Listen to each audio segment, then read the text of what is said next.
มานิมยังพันเตภัตตานิ ภัตตานิ สัปปะริวารานิ สัปปะริวารานิ ภิกขุสังฆสสะ ภิกขุสังฆสสะ โอโนชยามะ โอโนชยามะ สาธุโนพันเต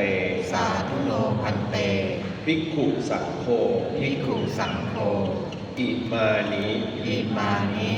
ภัตตานิ ภัตตานิ สัปปะริวารานิ สัปปะริวารานิ ปฏิคันหาตุ ปฏิคันหาตุ อัมหากัง อัมหากัง อีคารตัง ทีคารตัง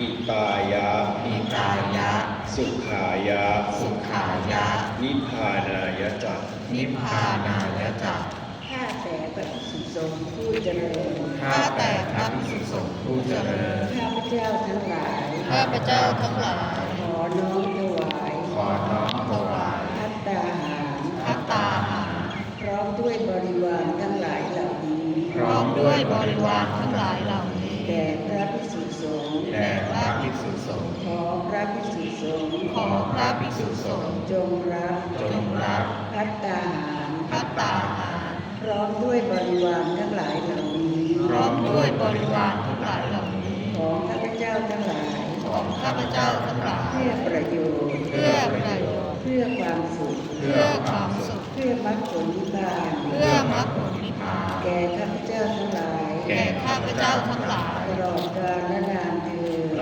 ลอดกาลและนานเทอญ สาธุตั้งใจกรวดน้ำที่สุดกุศลรับความปรารถนาให้ดวงใจของเราอยู่นิ่งขึ้นในกลางดวง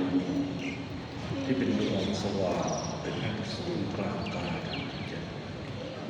วางใจเบาๆเข้าในกลางดวงนั้น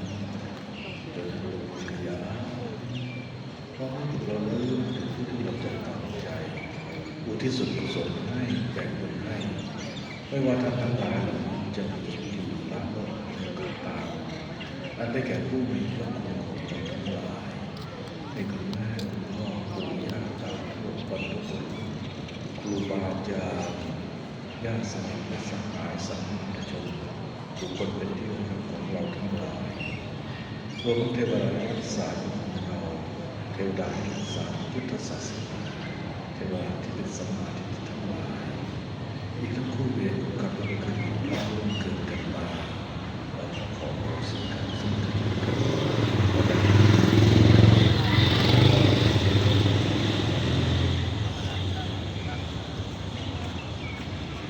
ยะถาวาริวหาปุราปาริปุเรนติสาคารังเอวเมวะโตทินังเปตานังอุปกปติอิจิตังปฏิตังตุมหังคิปะเมวะสมิจจตุสัพเพปุเรตุสังกปาจันโทปนรสโสยถามณิโชติรสโสยถาสัพพิ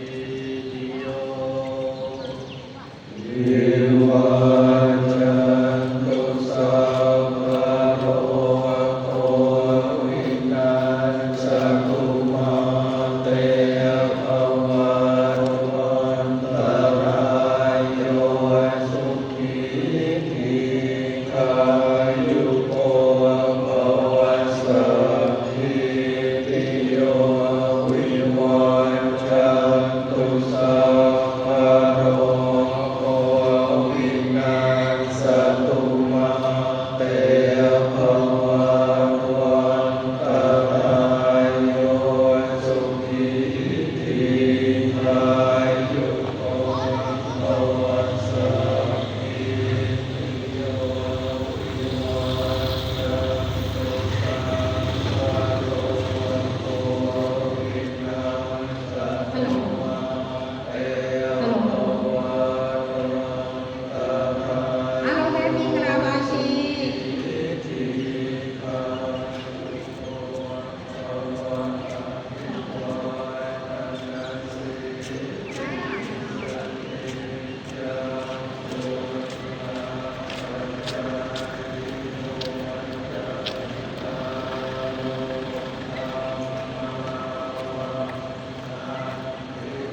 ติสสะ